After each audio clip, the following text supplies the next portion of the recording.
Mwananchi, tabia zako ziko chini, unapenda kulipa hongo na kutumia njia za uongo, una mipango na hata watoto wa kando, haujui hata majina yao.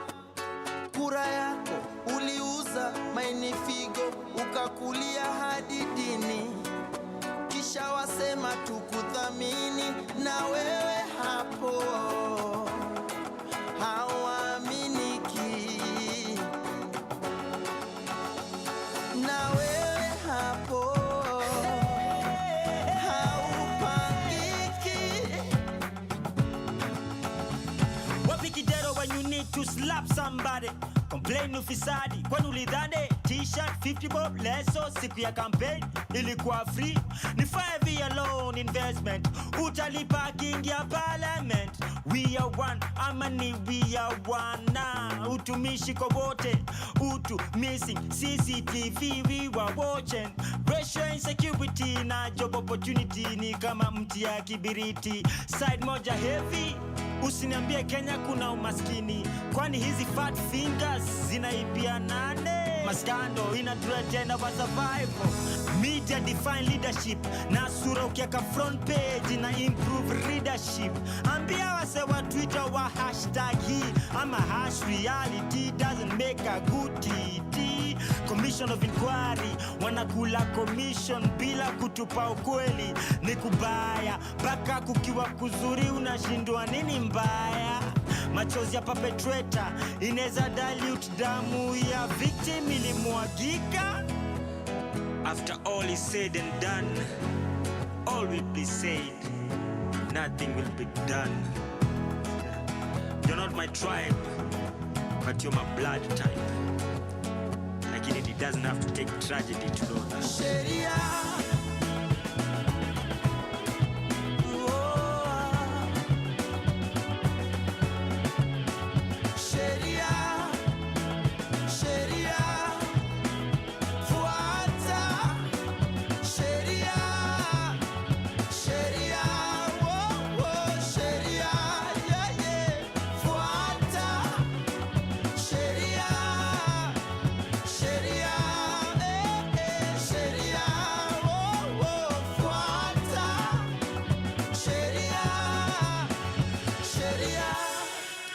And a very good afternoon to you. This is Sheria Dive right here on Pawa Radio with me, James WaNjeri. And it's a beautiful, beautiful day. I know it's cold outside, but it's not raining. You know, right now it's not raining. Lakini kwa studio, vitu zinaanguka huku, but well, what can I say? Some of these things happen. Karibuni sana, this is Sheria Dive. Remember, every time you hear that song, just know the show is here. And today, on Mondays, remember, we just try to focus on specific issues on Monday. And today we want to talk about pregnant women, right? What has been your experience when you've gone to hospital and you're pregnant? I think I've never been pregnant myself, and I doubt I will ever be pregnant, right? So most of this is hearsay. But I'd always hear stories of how women's just slapped, sijui natukanwa, all those things, sijui nurses are nasty. I always used to hear those things. Now, you'll be shocked to find out that the Court of Appeal recently issued a decision touching on someone who went to the hospital to deliver. And man, if I read for you what that judgment was about, it's going to bring tears to your eyes. So today we're talking about pregnant women and delivery. Is there a human right there? And is there a right for you when you go to hospital to expect a certain level of treatment as a pregnant woman? That's what we're talking about today. Karibuni sana to the show. Let's get some music to just get us on the road. And then when we come back, we review this Court of Appeal decision in which a 3-judge bench affirmed the High Court decision where a woman who went to hospital to deliver was mistreated. And more details are coming up. Let's go. Pawa Radio. Tune in and power up.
wangu tulipendana kama nyama choma.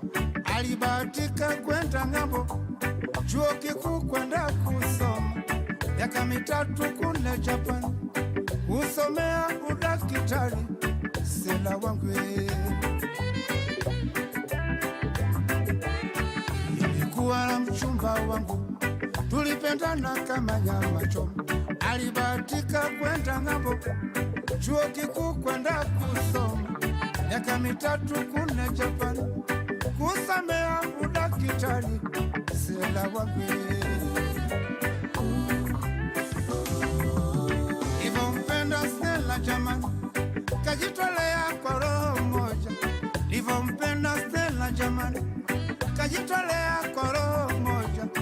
Nikauza shamba langu sababu yake yeye, nikauza gari langu sababu yake yeye, nikauza ng'ombe na mbuzi sababu yake yeye, ili apate nauli ya ndege na pesa nyingine za matumizi kule Japani.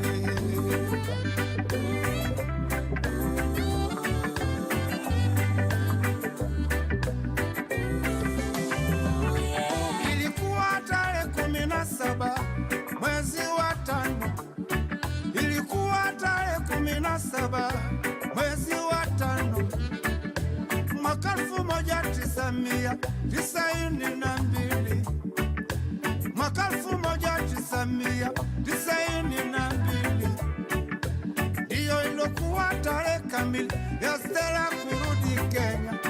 Nilikwenda uwanja wa ndege kwenda kumlaki Stella, nilikuwa na anko Kilinda uwanja wa ndege, nilikuwa na injinia Njaunjoka na mkewe na watoto wake, nilikuwa na Bazili Makulomba uwanja wa ndege, nilikuwa na Pedesh Makamba Mamgangenyika Davida Kedu, nilikuwa na Mandabro Muganga Wabaruga Kedu kwa Benikese.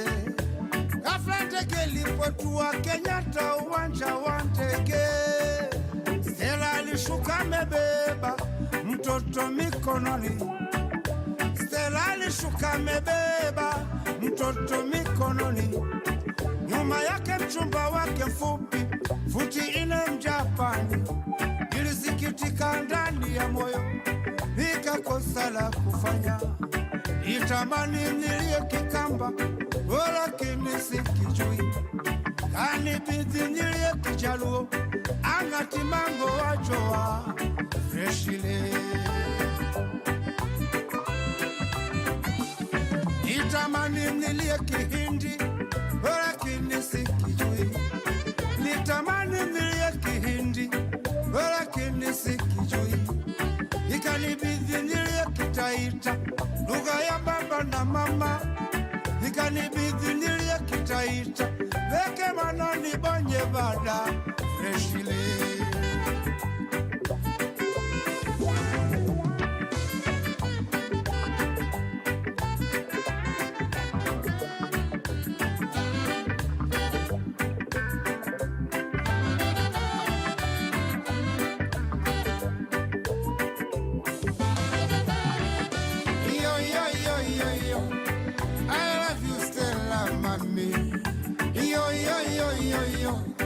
I love you Stella mami, yo yo yo yo yo. I love you Stella mami.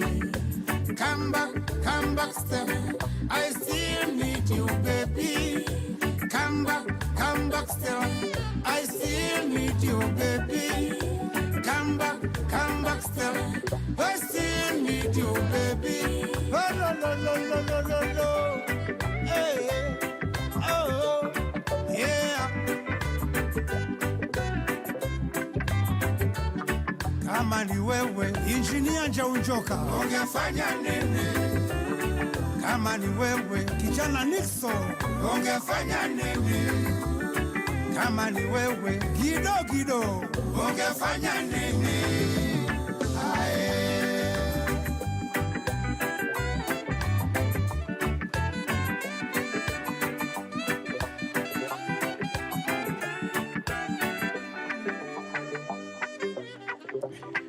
Well, about that grown music, you know, if you're listening to those two songs you've heard, the first one was by Sophia Nzao, and this one is by Freshly Mwamburi. Freshly was the original simp. Yani this guy, alionyeshwa dust, manze, back in the 80s. Yeah. But you know, the best thing is we can sit here and enjoy his experience. Alionyeshwa kivumbi. And someone else who was shown proper kivumbi, and it's not funny at all, right? Is a lady known as Majani. Now, in August 2013, Majani was admitted to the Bungoma County Hospital for induced labor. She went to the hospital and the doctor told her that she had gone beyond the days, right? So they had to induce her so that she could deliver. Now, weeks before her going to hospital, President Uhuru Kenyatta had made a national directive where he had instructed all public healthcare facilities to offer free maternity healthcare services to all people in the country, right? Now, despite this directive, when Majani went to hospital, she was told that she had to go and buy her own cotton wool. So she went out of the hospital, bought her own cotton wool and other basic necessities and came back. Now, after she took the medicine, which was for purposes of induction, and induction basically is that your time has come to give birth, so there's a medicine they give you so that you can now begin to get into labor, so that you can now start with the contractions. She was not physically checked or monitored by the nurses. And she was informed that if she needed medical attention, then she would have to walk from the labor ward to the delivery room herself. Now, in the maternity ward, the nurses repeatedly slapped and verbally abused her and left her to deliver her baby on the concrete floor while entering in and out of consciousness. She was ordered to walk to the delivery room, still unaided. She was released with her baby the following day. Now, in addition to the emotional trauma she suffered as a consequence of her treatment, she also experienced financial, social, and emotional burdens. Now, if you actually listen, if you read the decision in court, what she said is that because of the trauma of what she went through, she completely forgot that this had happened. Once she gave birth on the floor, the nurses came and they began to slap her and they began to abuse her, but she forgot about it. The next time she remembered what had happened was when she saw a story aired on KTN. Now, one of the women who was in the labor ward waiting to give birth took her phone and recorded this entire ordeal. And it then came on the news. And she says that's when she actually remembered what had happened to her, and it all came flooding back to her. Now, I have had some nasty stories about nurses in public hospitals and the quality of care in public hospital. And this is just really, really unfortunate if you think about it, that you would go to deliver a child, you're told you have to go outside to buy your own supplies, right? Then when you come back, after she was given the drugs for induction, no physical test was done on her. They didn't even check how much, she had opened up for this birth. And by the time she's trying to call nurses, no one came to her aid. Eventually, she had to give birth on the floor of the hospital, on the corridor of the labor and delivery rooms. Now, this matter went to the High Court. Now, at the High Court, the court said that the physical and verbal abuse that was meted out to her, this lady is called Josephine, amounted to violation of her right to dignity and the right not to be subjected to cruel, inhuman, and degrading treatment. The court also declared that the neglect she suffered was as a result of the national and county government's failure to ensure healthcare services are of quality standard and are available. The court also said that the national government and the county government of Bungoma failed to develop or implement policy guidelines on healthcare, including internal policy, maternal healthcare, and therefore they denied Josephine her right to basic healthcare. The court also faulted the national and county government of Bungoma for failing to implement the standards of free maternal health care and services, which resulted in the mistreatment of Josephine and the violation of her right to dignity and treatment that was cruel, inhuman, and degrading. The court also asked the county government to issue an apology to her, and that the 3 nurses who were named as having violated her rights to issue an apology to her as well. Then the High Court made an award of 2,500,000 shillings as a result of the violation of her rights. Now, I've had cases of guys in hospital. I think I remember a guy who said he went to hospital and I was told he needed to get an injection, and when he pulled down his pants to get an injection, the nurse was like, "Hey, kijana, hii matako imeparara sana bwana." Eh? Imagine hearing such a statement from someone the age of your mother. And I'm just putting it out there because that's how it was said. But people experience some nasty, nasty treatment. Now, of course, the county government of Bungoma appealed against this decision because in their defense, they said that, number one, she was not exposed to such treatment. And anyway, she had signed a document releasing the hospital from any liability against her. When we come back, we're going to be looking at the Court of Appeal decision as we just try to understand what exactly did the Court of Appeal look at and what was the final finding of the court. Now, remember, this matter took place over a 10-year period. And today, Josephine was able to finally get her justice at the Court of Appeal. But let's get some music, and then when we come back, we look at that Court of Appeal decision. Your kind of music, all day, all night, right here on your only station, Pawa Radio.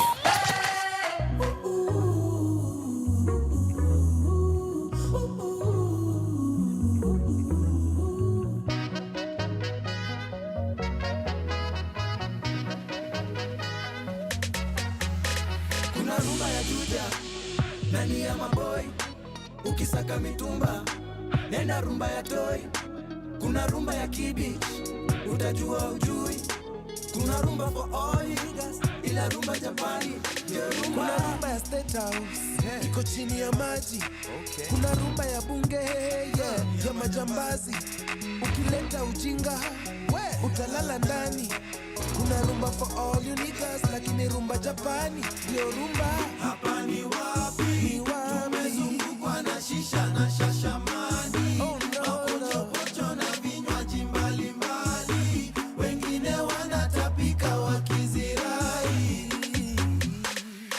Hapa ni wapi? Wanatupiga mapicha kipaparazi. Tumezungukwa na warembo geti kali. Tunazitoka na staili za kizamani.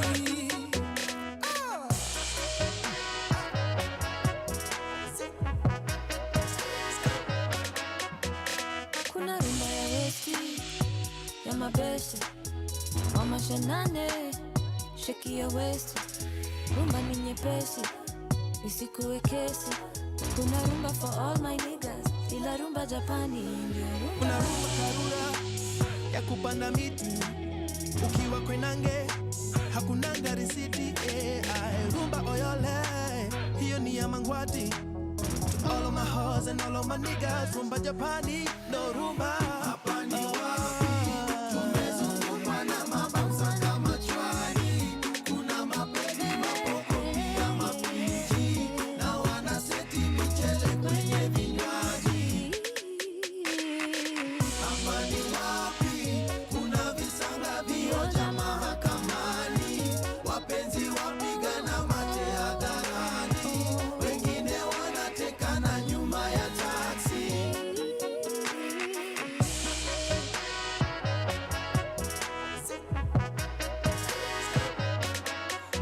Niite rumba obunga, mano majo turua, tokida bilambuja, ririyo manyata, ya uyu rwako wakala, toniwa undiso wabunja.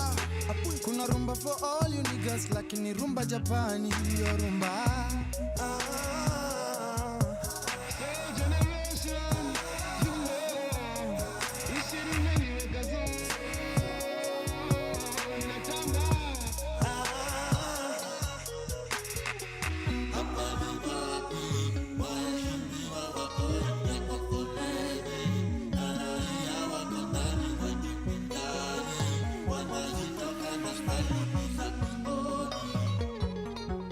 I'm trying to see. Hapa ni wapi?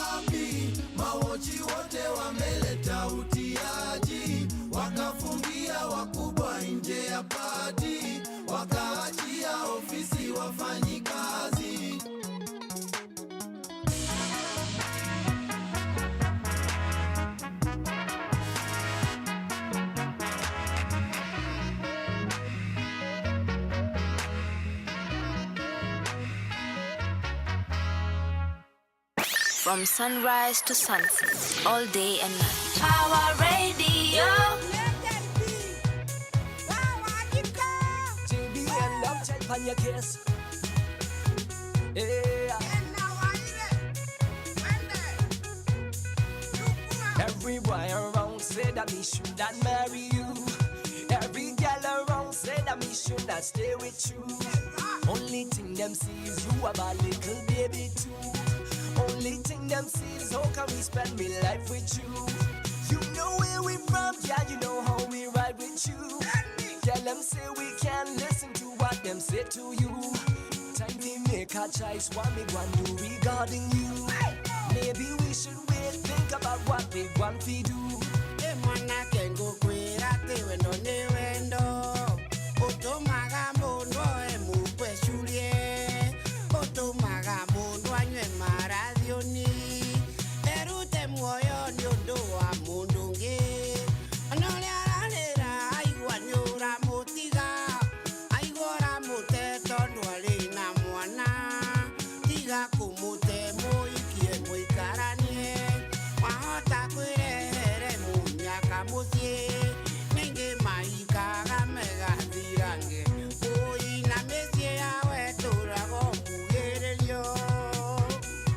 She not like the way that me thinking. Everybody wrong change how me thinking. She a worry about how we be sinking. Everything that we been through been a real thing. If you and me in a life, ain't no need to worry about how we go try. Get through the situation, still alive. Girl, no matter put your hand on the prize.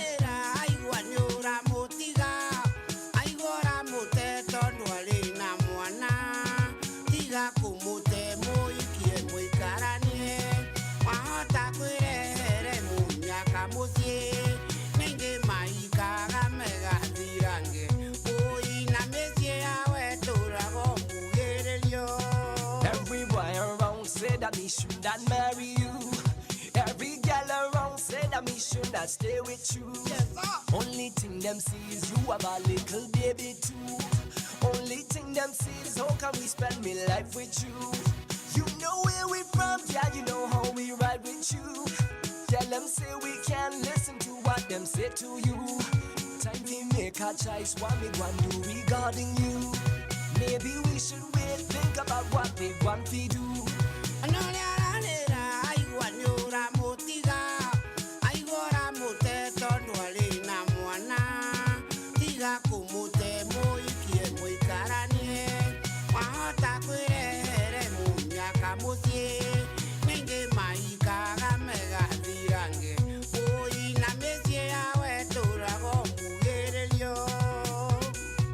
She not like the way that me thinking. Everybody wrong change how me thinking. She a worry about how we be sinking. Everything that we been through been a real thing. If you and me in a life, ain't no need to worry about how we go try. Get through the situation, still alive. Girl, no matter put your hand on the prize.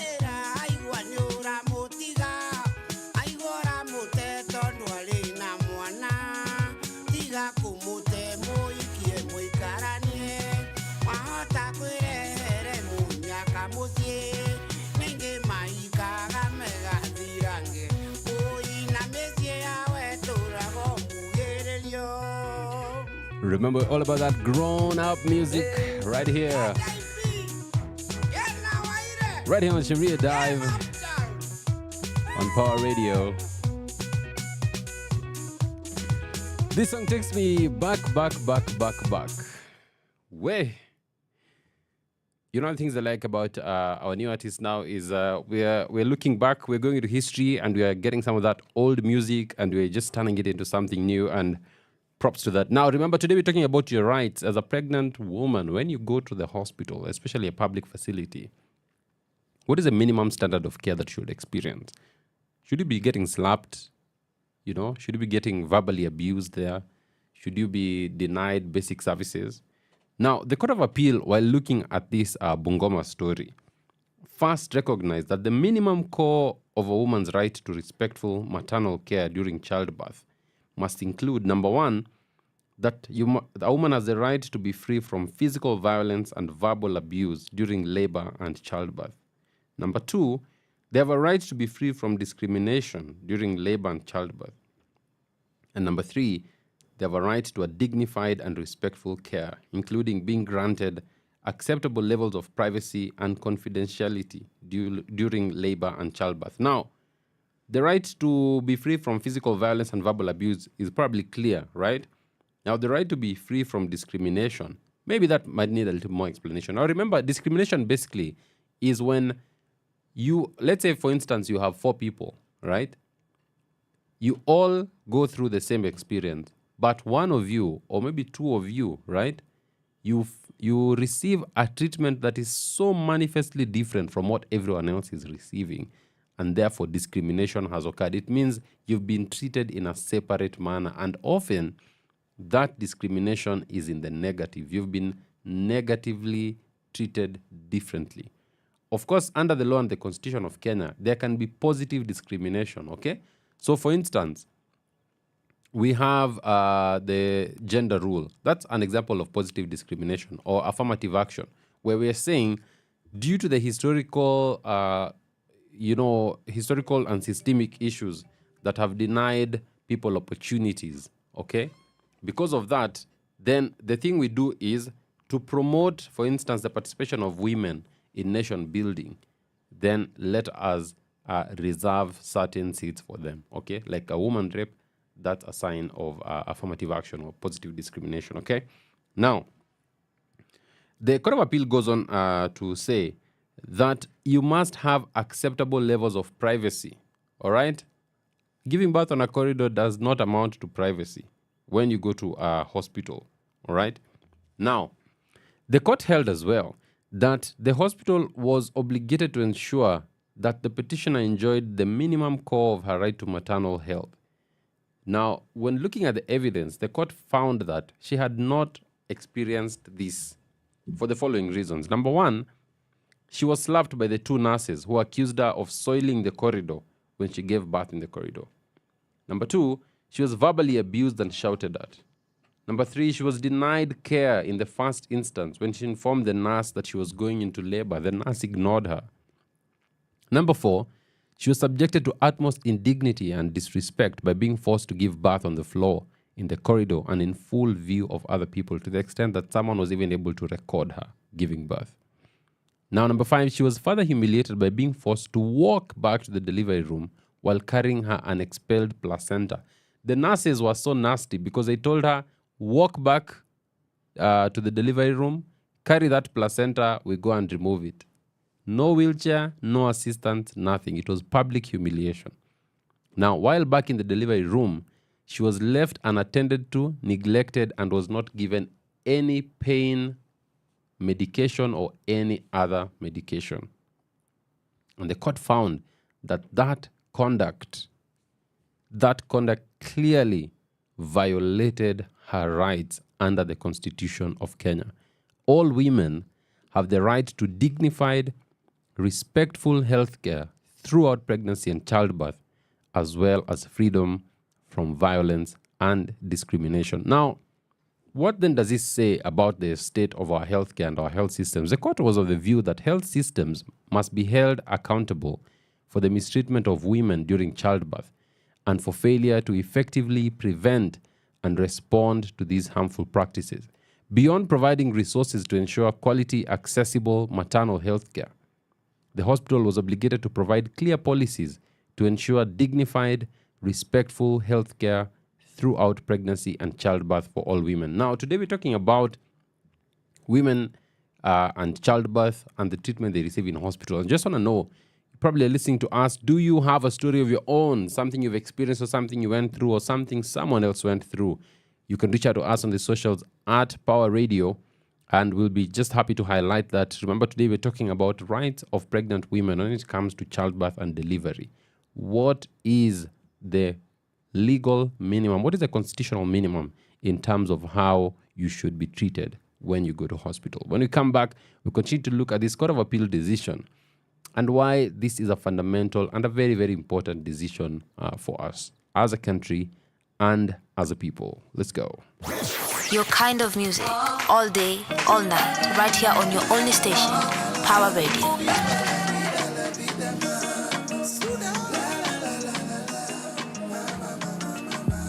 No disturbance. ni lazima nile nyama, kisha nimalizie na shada. Nimeshajinyimanga sana, safe sana, for Susana. You know forever I got my mama. Sitaki madeni ya madrama, natuma za mama na pesa za chama. Akiana ni maisha ya city, tunaishingi 50-50. Takaribishwa na mwizi, ama wajanja na mafisi. Wasichana wa pretty, wananipa mwenye kiti. Wanaonanga niko fiti, hawezi nieka chini. Viva la vida, la vida, la vida. Alhamdulillah nimeiva, nimepiga luku nimeshiba. Dua langu leo limefika. Amina, amina. Alhamdulillah nimeiva, nimekula fiti nimeshiba. Dua langu leo limefika. Amina, amina. Amina, amina. Kamshandeka koset, nishalipa na rent. Leo nimeshinda bet, sasa wapi weekend? Kamsupa kakowet, kanataka nikapet. Nikavalishe pet, kisha pewe mashete. Vaa nekwangwete. Unawasha moto sasa wacha nipepete. Nibebeshe, niichezeshe. Maisha raha washa kitu vitu chekeshe. Akiana ni maisha ya city, tunaishingi 50-50. Takaribishwa na mwizi, ama wajanja na mafisi. Wakubwa wa maofisi, wananiita mwenye kiti. Wanaonanga niko fiti, hawezi nieka chini. Viva la vida, la vida, la vida. Alhamdulillah nimeiva, nimekula fiti nimeshiba. Dua langu leo limefika. Amina, amina.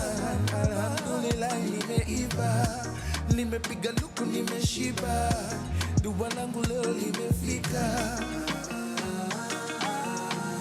Amina, amina.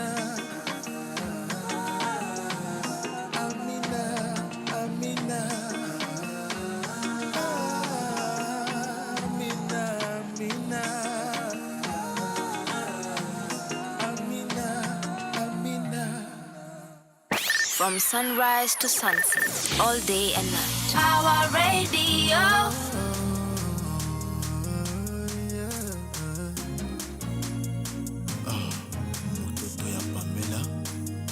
Kawono lik na niyo kanye off. Dano uto kilanga togi mare. Agombo kisi chini ya misoto. Wanjiri yo hera tobe no miwa. Kaonge buti kendo kora tuo. Hey, we are barakoyo chama mama. Etich pachala almokalo oh. Mabilo mane makoro isetona. Love it to getting stronger, pile, mama pile. Namaliza kazi nyumbani nije. Police na guitar, police na guitar, police na guitar. Iwo twaimba huku Afrika. Police na guitar, police na guitar, police na guitar. Iwo twaimba huku Afrika.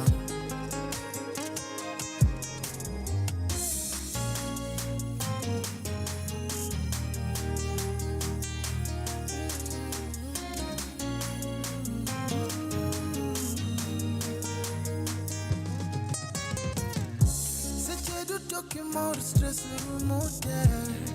Adiera nani mami niko sawa. Hera migwe the goneti achwe. So fly nikani na mabawa. This kind of love, mina wewe tunapendana. There's no place I'd rather be. Love it to getting stronger, pile. Namaliza kazi nyumbani nije. Police na guitar,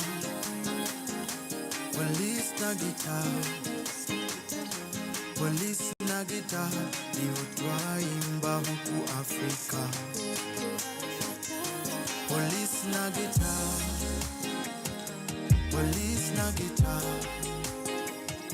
police na guitar, ndio twaimba huku Afrika. I wanna wish you a Merry Christmas. I wanna wish you a Merry Christmas. I wanna wish you a Merry Christmas from the bottom of my heart. I wanna wish you a Merry Christmas. I wanna wish you a Merry Christmas. I wanna wish you a Merry Christmas from the bottom of my heart. Well, it's Christmas in May. Wow. I've looked at Flozy badly on all your behalf. So Sawa, just know I've passed that message across to her. Today we're talking about the basic minimums you should expect when you go to a public health facility. What are your rights? All right.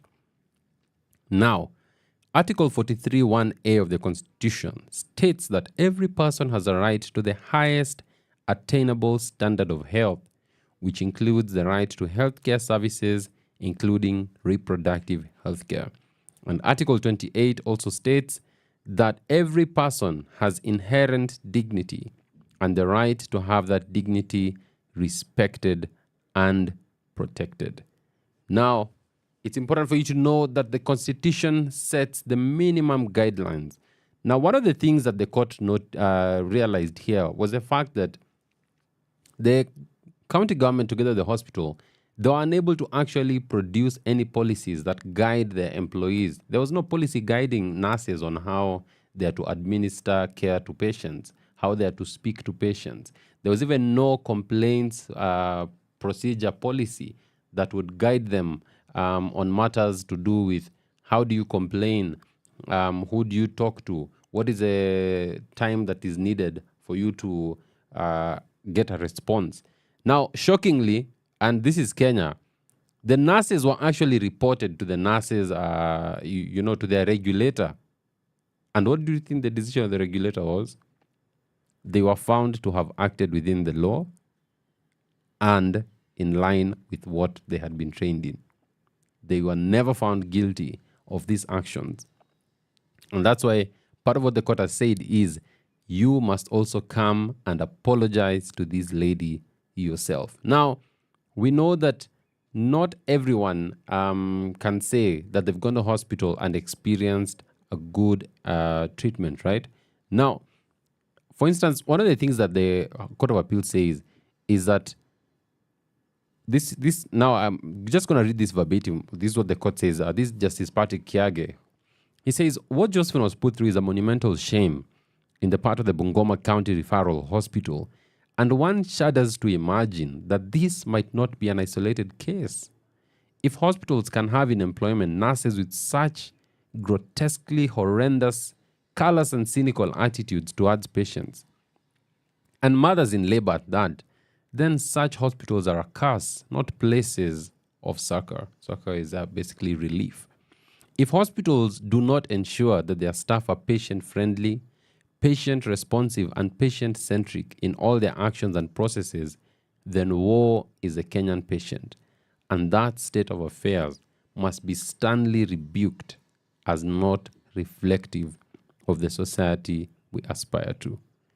The court continues and says, finally, the horror of what Josephine was put through speaks to a wanton and widespread disregard for the right to dignity by so many levels of officials. People in authority see themselves as some kind of tin gods, and the institutions at which they work as their personal fiefdoms. Huku ni kwangu. They perceive those who seek services paid for, mind you, by the taxes of mwananchi as some kind of inconvenience, and they will think it right to be rude, discourteous, disrespectful, and inattentive to the needs of the service seeker, whom they strip of dignity with abandon and often with impunity. Now, with regards to Josephine, the court said, I applaud Josephine for not letting pass unaddressed that dark episode of dignity negating misconduct by the respondents, and this was the county and the hospital. Have you gone through a situation like this? Have you gone through an experience like this? We just want to hear that. Share with us at Power Radio. What are some of those experiences that you've had in hospitals, in our medical facilities, especially the public ones?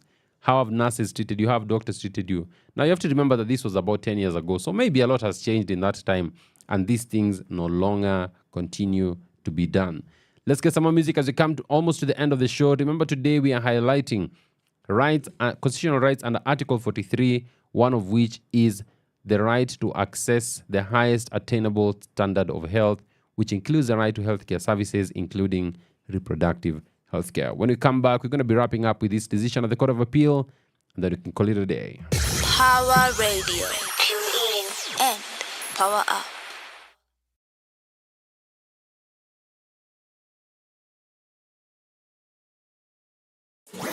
Your kind of music, all day, all night, right here on your only station, Power Radio.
From sunrise to sunset, all day and night. Power Radio.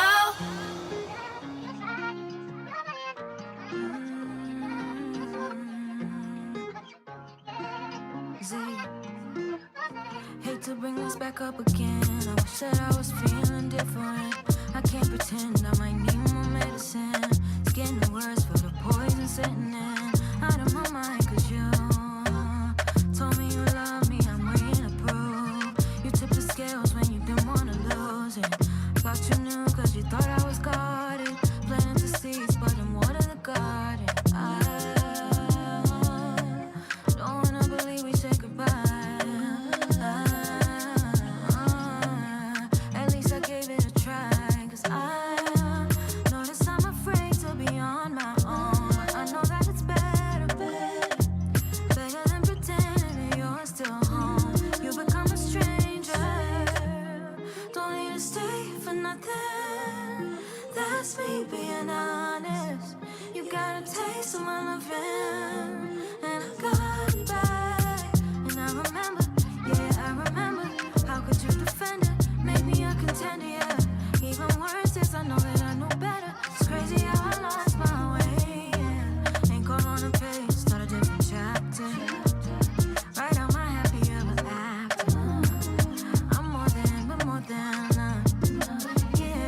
say goodbye. I know I tried.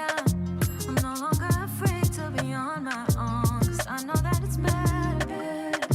It's better than pretending that you're still home. You become a stranger. I am no longer afraid.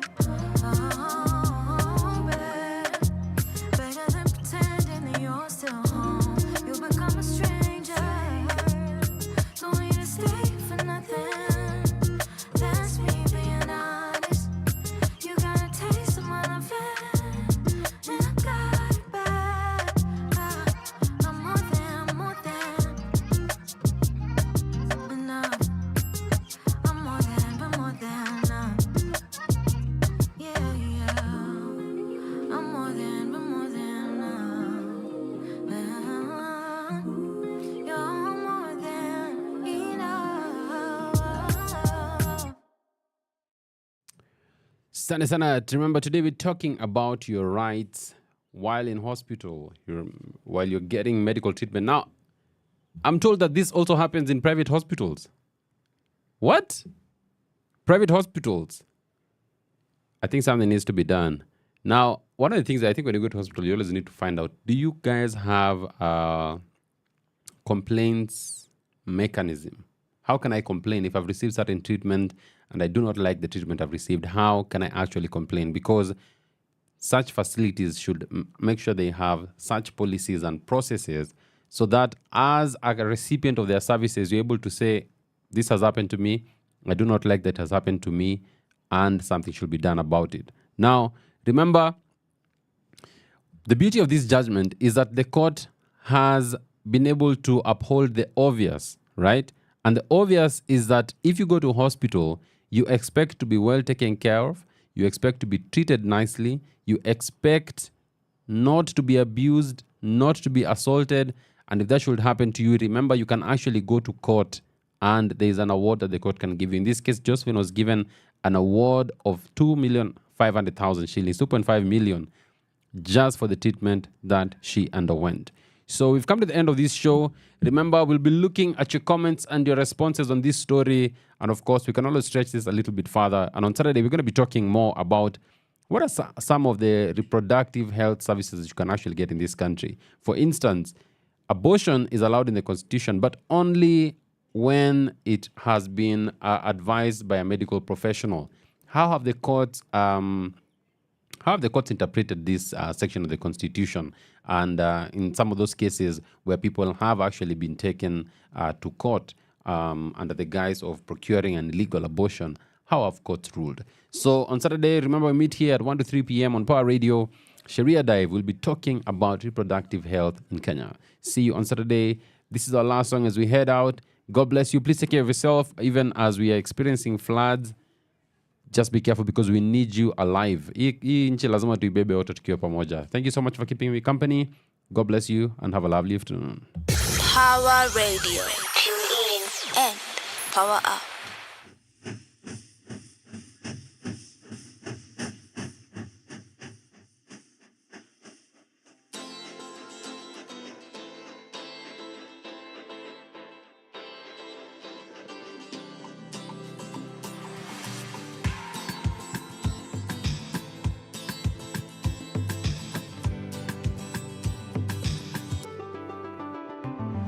Steady rocking on the midnight train.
rocking on the midnight train.